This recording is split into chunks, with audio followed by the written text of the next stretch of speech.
Baik, Assalamualaikum warahmatullahi wabarakatuh. Waalaikumsalam warahmatullahi wabarakatuh. Baik, teman-teman sekalian, di hari ini kita melanjutkan pertemuan mata kuliah kita tentang teknik perusahaan ilmiah di hari yang ketiga ini. Baik, untuk memulai kegiatan ini, marilah kita berdoa agar dimudahkan dalam penelitian menuntut ilmu ini. Berdoa, baik.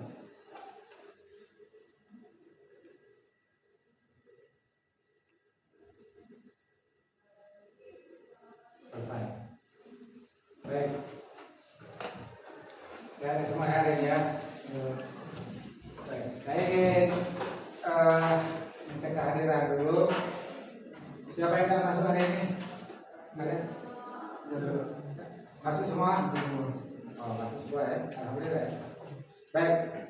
Di hari ini kita melanjutkan pelajaran kita, yaitu tentang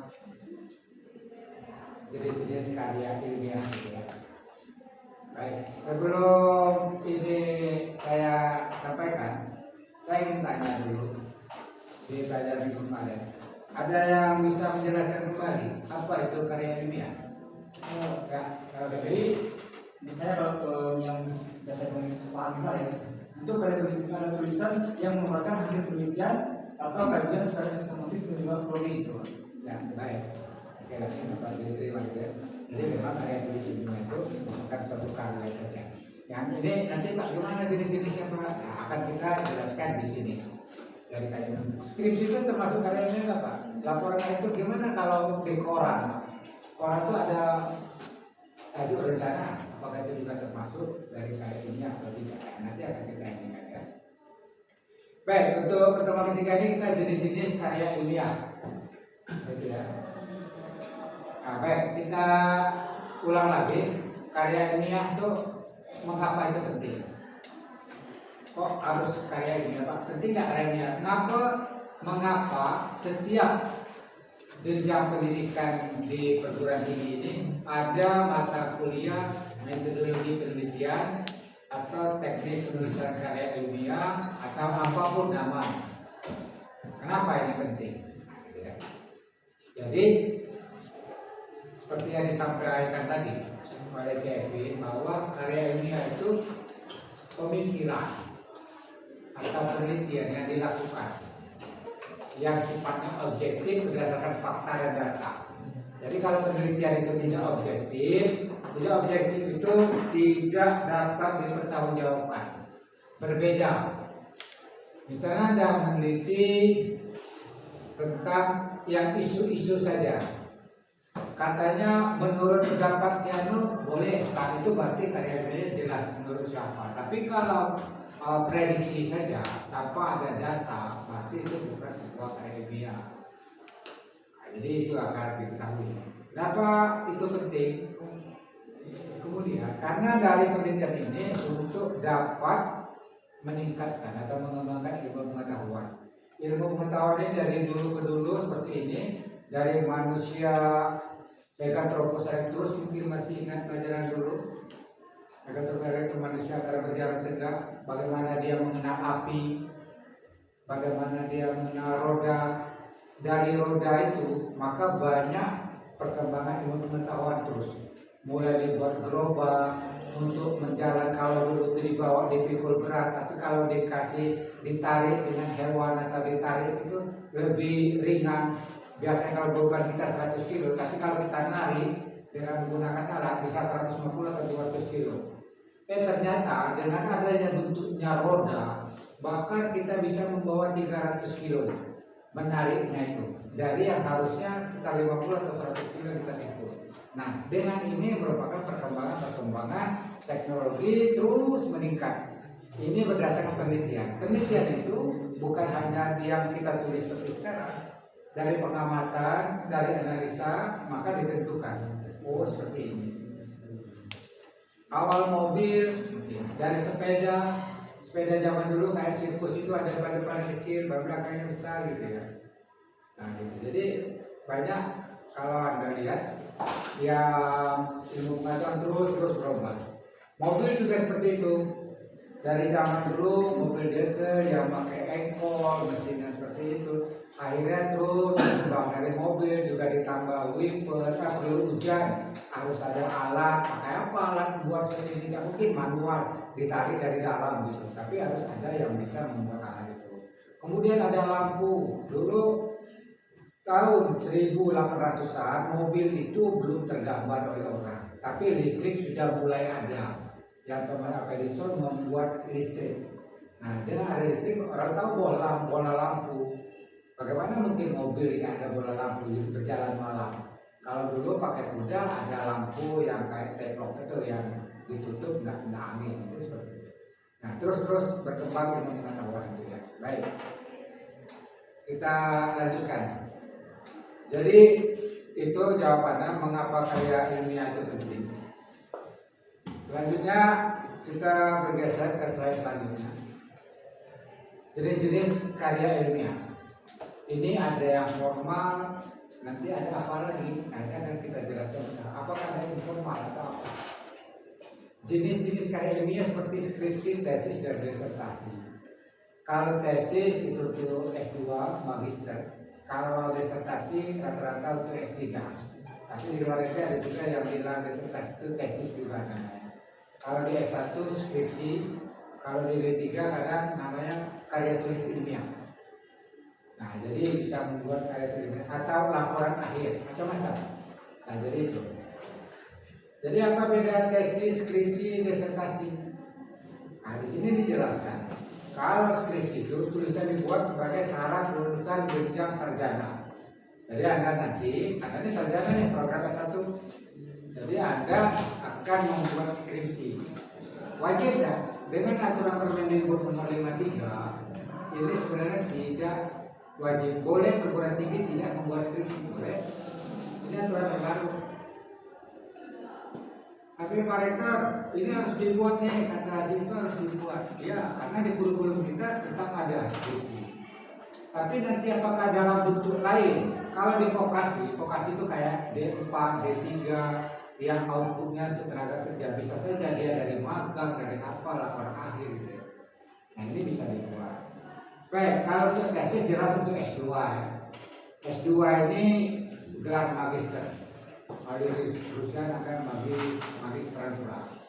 Macam-macam. Di Indonesia sekarang ada kebijakan baru untuk S2 ini bisa jadi dia 2 tahun selesai karena SKS-nya ditambah. Bahkan kalau dulu di Indonesia ini ada sistem S2 ini ada sistem, ada by research, ada coursework namanya. Coursework itu masuk kelas. Di Indonesia gabungan keduanya. Kalau di Indonesia ini gabung keduanya, dia coursework biasanya 3 semester. Semester 1, 2, dan 3 dia ada mata kuliah. Semester akhir dia cuma penelitian, riset saja untuk penyelesaian tugas skripsinya. Karena di tesis itu harus ada karya tulis yang dibuat. Nanti akan dipublikasikan tesis tulis itu. Setiap kampus beda-beda persyaratan, harus bagaimana, berapa ini. Setiap ini memiliki dukungan masing-masing setiap perguruan tinggi. Tapi kalau di luar negeri tidak semua yang bisa itu coursework. Di India, saya PhD di India. Kalau S2 dulu itu cuma coursework tanpa ada penelitian. Jadi mata kuliah ikut 4 semester, habis mata kuliah lulus itu. Ujian setiap mata kuliah. Tidak ada skripsinya, tidak ada tesisnya. Tapi ada yang by research cuma 1 tahun, cuma penelitian saja. Nanti tidak ada yang lainnya. Tidak ada masuk kelas, kan? Paling 1 metode penelitian dikasih online, suruh belajar sendiri gitu. Nah, jadi itu ya, setiap negara berbeda-beda. Kalau di Indonesia coursework masuk kelas dan by research. Jadi bisa digabungkan. Kalau di Inggris S2-nya cuma 1 tahun. Dari dulu sampai sekarang S2 di Inggris itu 1 tahun. Di Indonesia 2 tahun. Ada yang 2,5 tahun. Tapi rata-rata 2 tahun. Tapi yang penyelesaiannya ada yang 3 tahun, 4 tahun, macam-macam ya. Kemudian disertasi itu perlu saya paparkan. Kalau Anda S3 itu biasanya disertasi. Ini apa bedanya Pak antara skripsi, tesis dengan disertasi dari karya ilmiah ini? Ada yang bisa tahu apa itu perbedaannya? Kalau skripsi itu S1 pasti, tesis itu S2, disertasi itu S3. Tapi kajiannya itu untuk apa sebenarnya? Baik, kalau memang belum paham, kita kasih paham. Kalau skripsi, kata orang itu baru globalnya saja, baru secara garis besar. Misalnya penelitian Anda, misal penelitian kita di pertanian tentang pemanfaatan pupuk organik cair atau POC terhadap perkembangan tanaman jagung hibrida jenis RI1. Itu global nih.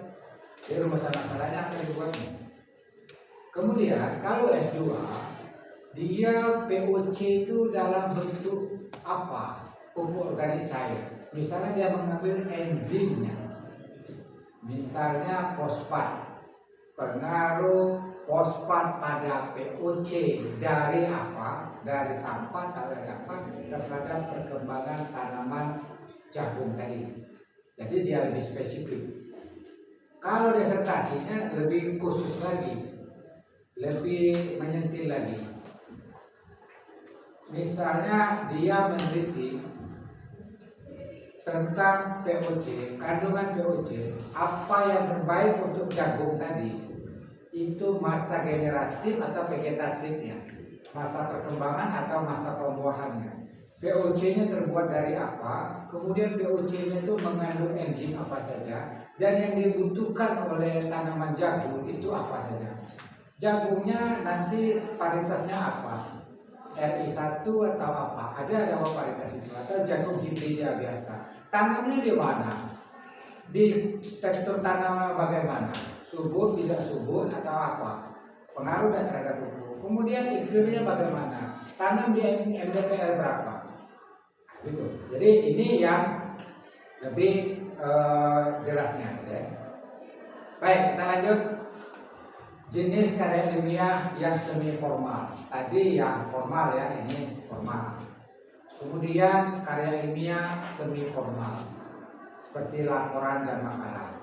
Misalnya Anda membuat laporan magang nih, laporan magang atau laporan PKL, itu dibuat laporannya, Anda presentasikan. Apakah itu karya ilmiah? Bisa iya, bisa tidak.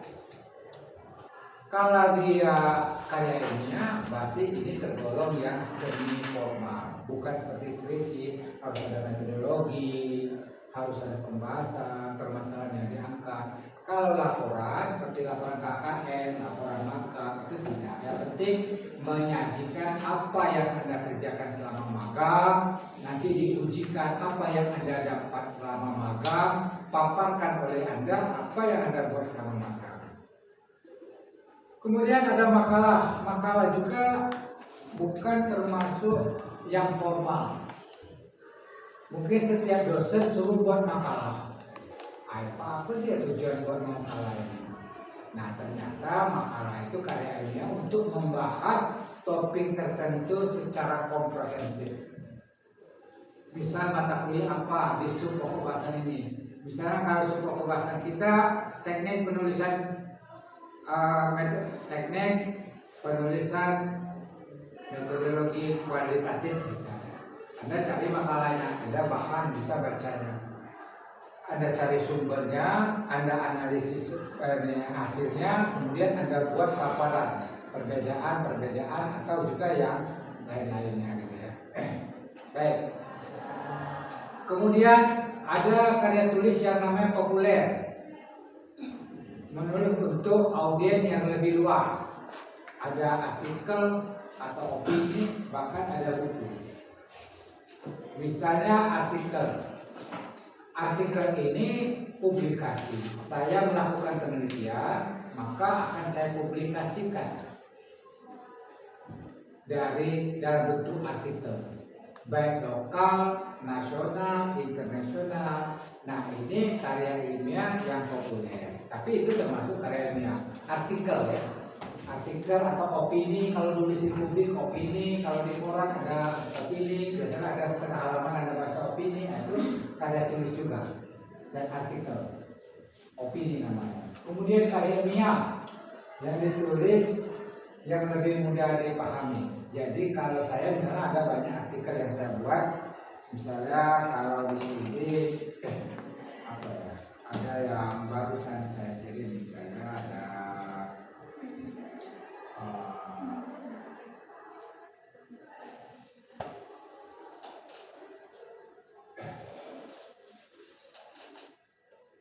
misalnya nih, saya ikut mengerjakan penelitian nih, ini yang dari yang saya buat nih, apa saja misalnya. Nah, di sini dijelaskan ada. Nah ini misalnya nama saya di sini ada karya tulis saya. Nah ini artikel telah pendidikan Islam di Rusia dan Indonesia. Ini artikel dari dananya dari mana? Dari Mandiri. Nah ini bisa dipublikasikan di sini misalnya. Nah, ada tulisan saya misalnya tentang the effectiveness of information technology and learning and media toward. Nah ini dalam apa? Dipublikasi mana? Oh ternyata prosedur internasional dibuat sebagai apa? Sebagai anggota atau sebagai ketua. Nah di sini ini merupakan karya tulis ilmiah dan ini merupakan karya ilmiah. Nah, agar yang ketahui ya. Baik, kemudian buku. Nah ini seperti yang di depan ini ada buku metodologi. Ini buku saya di Kreator dengan Dewi. Nah berarti ini juga termasuk karya tulis ilmiah. Ada beberapa buku yang saya buat misalnya, salah satunya tentang metodologi seperti. Dan ini buku ini merupakan juga karya tulis ilmiah. Baik. Nah sekarang dari karya tulis ilmiah ini tadi, ini publikasi di jurnal terakreditasi atau tidak? Apa yang membedakannya? Jurnal itu terakreditasi atau tidak? Kalau dia masuk ke dalam sistem akreditasi, kalau di Indonesia ada kategori nasional itu SINTA namanya. SINTA itu mulai dari SINTA 6 sampai SINTA 1. Kalau internasional ada Web of Science, ada Scopus pakai jenjang, ada kuartal 1 atau Q1, Q2, Q3, Q4. Nah, jadi kemudian artikel ilmiah, publikasi di jurnal yang terakreditasi. Nah ini harus memang di reviewer seperti yang satu tadi yang dijelaskan, artikel ilmiah yang telah melalui proses review atau disetujui. Misalnya nanti ada jurnal, biasanya ada reviewernya siapa nih? Ada adminnya siapa? Saya sebagai misalnya di jurnal kita di kampus ini ada 3 jurnal nih. Saya sebagai reviewernya. Jadi artikel yang masuk harus saya cek, saya review apa yang harus diperbaiki sesuai dengan template enggak? Pertama dari judul, dengan teknisnya, abstraknya, isinya sesuai dah. Kalau memang nggak sesuai dianggap tidak layak. Kalaupun dianggap layak dengan judul sesuai dengan template tapi teknis penulisannya kurang baik, maka akan kita kasihkan revisi-revisi supaya diperbaiki sebelum dipublikasikan. Kemudian jurnal itu dibuat oleh pakar di bidang dan dinilai secara kritis. Kalau artikel yang di jurnal terakreditasi harus dibuat oleh pakar ahli ya. Misalnya seperti yang tulisan saya tadi, saya ahli di bidang itu, ahli di bidang ini, maka saya diakui kompetensinya. Kalau mahasiswa boleh menulis tapi sesuai dengan keahlian yang dia miliki, baik melalui perkuliahan maupun tidak melalui perkuliahan. Kemudian apa lagi Pak Iqbal? Cirinya artikel ilmiah yang terakreditasi memiliki kredibilitas tinggi dan diakui secara internasional. Itu ya. Jadi kalau dia memiliki kredibilitas, maksudnya yang dia buat itu sesuai dengan standar yang ada baik di Indonesia maupun di internasional, maka dia dapat dikatakan dapat diajukan untuk diakreditasi. Kemudian diakui ini kalau di Indonesia mengajukan jurnal ini setelah terbitan kedua baru diajukan apakah layak jurnal ini diakreditasi. Setelah terbitan ketiga, baru diketahui bahwa dari penerbitan 1, 2, dan 3, artikel yang dipublikasi oleh jurnal ini dianggap layak. Maka diajukan ke kementerian. Kalau di kita ada Sinta melalui Perpusnas. Jadi memang diagregasi sesuai dan ternyata masuk Sinta 1, Sinta 6. Tapi kalau nanti naik lagi, kalau sudah bagus Sinta 5 terus sampai ke Sinta 1. Kalau internasional ada Web of Science, tapi indeksnya banyak, ada Garuda, ada segala macam yang memang terkoneksi indeksnya. Baik, kita lanjutkan. Gimana nih cara penulisan menampilkan hasil penelitian yang dikomprensi, penelitian dikomprensi. Misalnya ada ikut tim, ikut Kosa Bangsa, ikut penelitian apa gitu ya. Nah, kemudian apa yang harus Anda buat di dalam itu? Kalau di tempat kita rata-rata itu dibuat dari awal adanya proposal penelitian.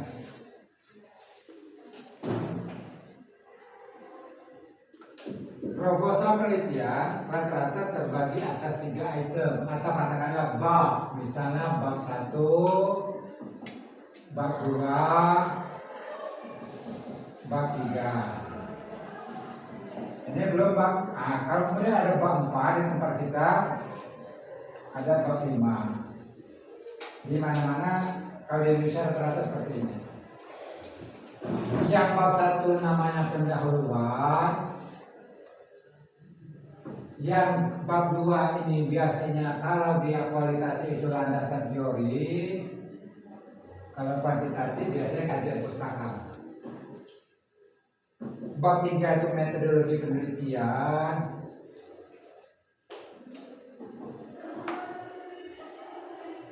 Bab 4 itu hasil dan pembahasan, bisa saja pembahasan saja. Tergantung kampus. Kalau ada buku panduannya hasil penelitian dan pembahasan, berarti paparkan dulu hasil penelitiannya baru pembahasan. Kalau pertanyaan hasil penelitian yang dia tanam berapa kali gagal dipaparkan dulu. Nanti baru setelah hasil penelitian baru dibahas. Nah, kemudian ada bab penutup. Nah, ini di bab 5. Bab 1 ini apa saja mereka? Biasanya kalau pendahuluan itu terdiri dari pertama latar belakang masalah. Sebenarnya latar belakang masalah itu apa yang mau ditulis itu apa? Mengapa Anda mengambil itu? Apa dasar Anda? Kenapa Anda tertarik meneliti bidang itu? Nah, itulah dipaparkan dalam latar belakang. Kemudian termasuklah fokus penelitiannya dipaparkan di latar belakang. Jadi pendahuluan ini terdiri dari pertama di sini latar belakang. 2 biasanya dibuat rumusan masalah. Ini ada yang beda-beda ya, tapi rata-rata tentang ini. Ada yang pendekatan penelitiannya dulu, ada batasan masalahnya. Nah, kemudian baru ada tujuan. Kemudian yang keempat ada manfaat. Ini penelitian semua ya, penelitian. Jadi apa yang diteliti, berarti harus ada permasalahan yang akan diteliti. Bisa 2, bisa 3, tapi permasalahan ini dibuat dalam bentuk pertanyaan. Apakah, bagaimana, misalnya. Jadi ditulis seperti itu. Kemudian selanjutnya di bab 1 pendahuluan ini rata-rata setelah ada latar belakang, ada rumusan masalah, ada tujuan penelitian. Apa tujuan Anda melakukan penelitian ini? Untuk apa? Itu harus dijelaskan dan harus di-clearkan gitu. Kemudian setelah itu harus ada manfaat. Apa manfaatnya? Baik bagi Anda, penelitian setelahnya, manfaat bagi kampus kalau Anda, tapi kalau Anda dimodali oleh suatu lembaga, manfaat bagi lembaga, Anda harus memaparkan itu ya. Nah, kemudian di bab 2 landasan teori apa saja yang Anda buat atau kajian pustaka, Anda harus paparkan. Kemudian metodologi penelitian. metode penelitian ini sedikitnya dia wajib memasukkan jenis penelitian.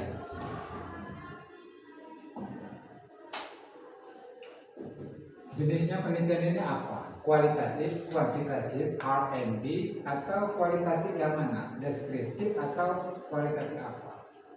Ini harus dijelaskan di metode. Kemudian analisa datanya. Ini juga dipaparkan.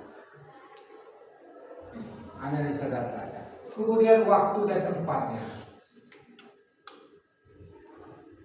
Waktu dan tempat penelitian. Di mana, kapan, itu harus dipaparkan di metode.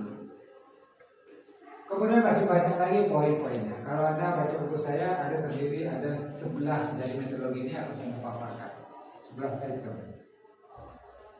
Gitu ya. Baik.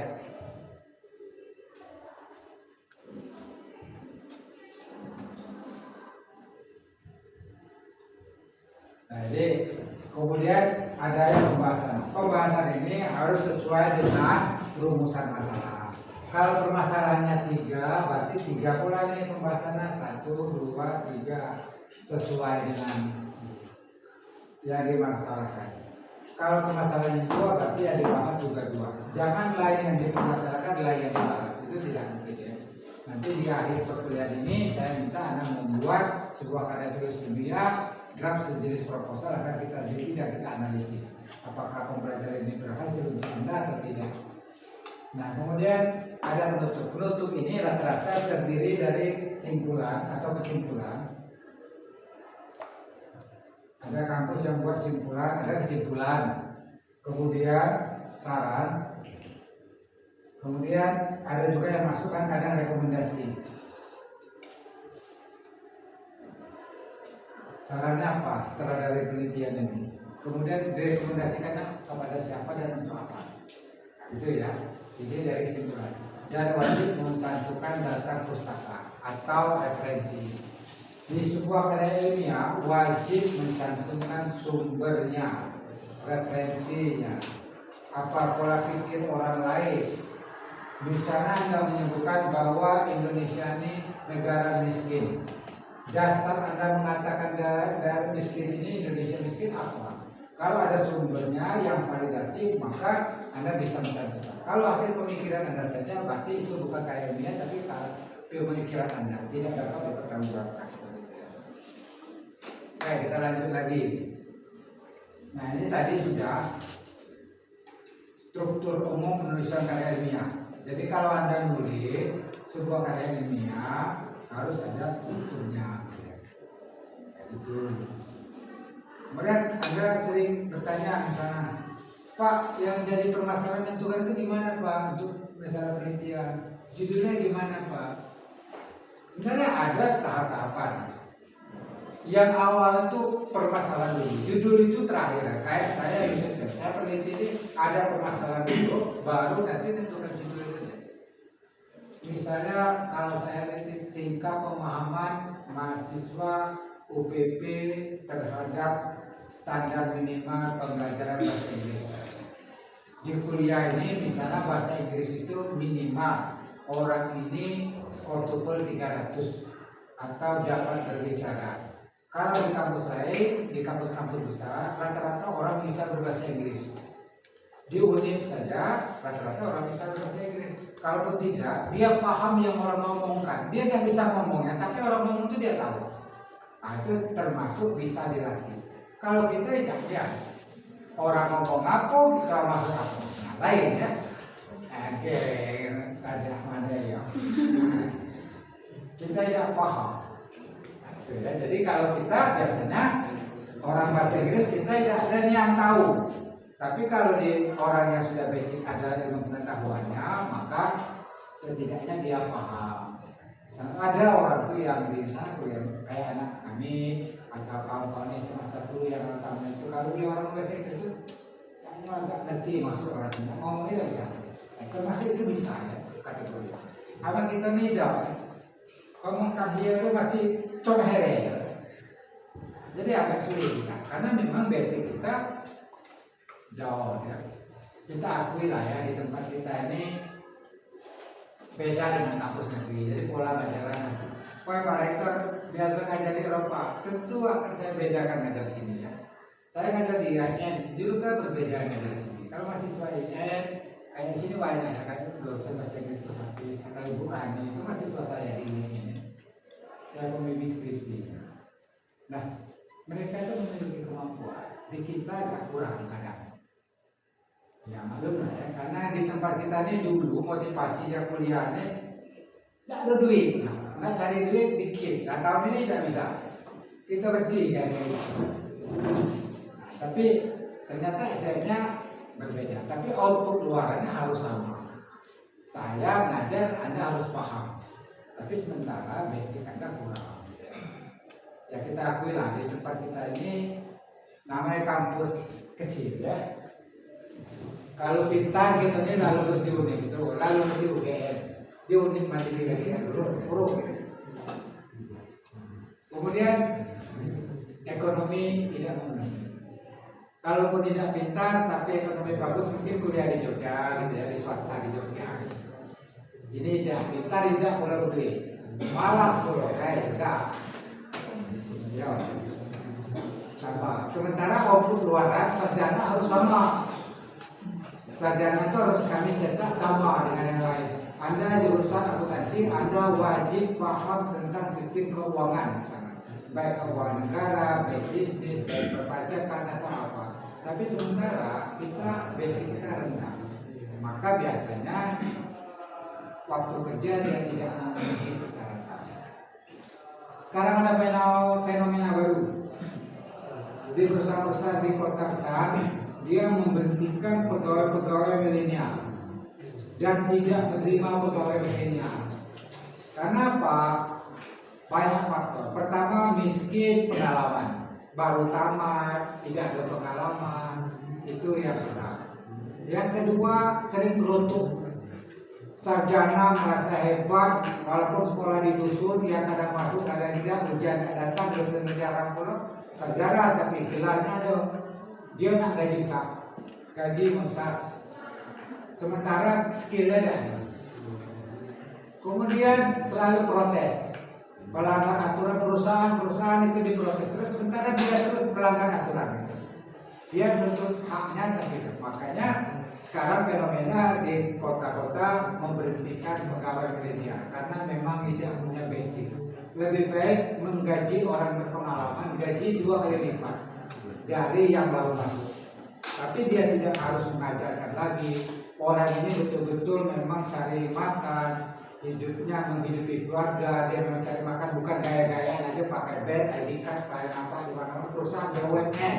Awak gajinya ini tapi kerjanya aja melanggar aturan lah kerjanya, protes atas tidak sesuai, kamu tidak sesuai dengan disnaker itu, padahal dia kerja juga ngobrol pada di situ. Tapi protes inilah harus pesan sekian inilah aturan harus ditegakkan, tapi dia kerja nggak mau, datang siang di DPR gitu. Ada berapa kali saya omongkan berhenti kau kerja karena memang tidak sesuai, datang jarang ya. Coba kan dia pegawai bukan putusan rektor ya, harus dari yayasan. Kalau rektor ada mau berhenti, nah kita tunggu di jalan. Aduh kalau besar kan senang dapur itu dong kan. Kita datang, karena buku kita orang dusun. Walaupun aku SD gue di luar negeri, lama di Eropa, tapi cara dusun itu masih. Aduh ini orang aku tunggu nanti aku tunggu mobilnya. Raso ini orang cuma sudah kita dituang ya, ratuo. Tapi kalau emosi anak-anak itu utus dikit tuh. Karena tidak pak, kata Kak Prodi, weda, dan kata aku cek ini. Karena kita tidak paham kan ya orang. Baik, kita lanjutkan. Sedikit lagi ya. Sampai sejauh ini ada yang tanya kan? Ada yang tanyakan? Silakan. Kalau nanya lagu bini belum Pak Rektor, sudah, aku udah tidur. Ya, ini sih kok salah. Belum.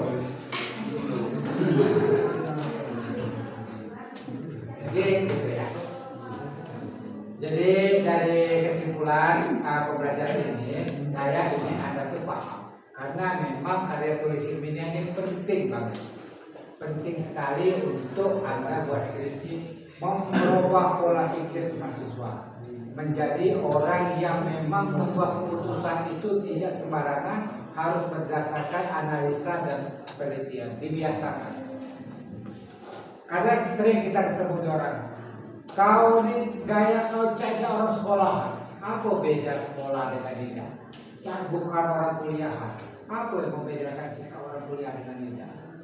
Ternyata memang pertama cara pandang. Cara pandang itu pola pikir tradisi yang kita buat itu memang harus mencirikan sebagai orang yang berpendidikan. Padahal dusun, saya orang yang berpendidikan suka, padahal kau ini kuliah. Nah apa yang melakukan kuliah ini? Ternyata analisis. Kita tidak bisa menyimpulkan sesuatu tanpa analisis, karena kita belajar. Ada metode-metode yang kita pelajari sesuai dengan, kalau memang masuk di akal kita uji. Maka ada dilatih untuk nulis skripsi, dilatih penelitian. Misalnya tanaman ini Anda teliti, Anda buat ini, diuji bermanfaat atau tidak, bisa ada atau bagaimana. Nah ini untuk analisis supaya apa yang Anda sampaikan ini bisa dapat dianalisis terlebih dahulu, bukan harus diputuskan. Nah inilah membedakan. Jadi kalau kita setelah tamat dari sarjana nih, apa yang orang sampaikan, kalau orang cerita nih, kan kita punya pengalaman selama di kampus. Orang cerita ini misalnya kayak di pertanian ini, orang cerita tentang tanaman anggur, kita dalam penelitian tuh. Tapi waktu dia cerita rasanya tidak kita bantah, kita paham kenapa kita menyampaikan itu, karena kita paham. Nah, disitulah kita ketemu. Kemudian kalau orang cerita tentang teknik skripsi segala macam, besar-besar lain, cara kita nyinggung. Kenapa? Kita ahlinya di bidang itu.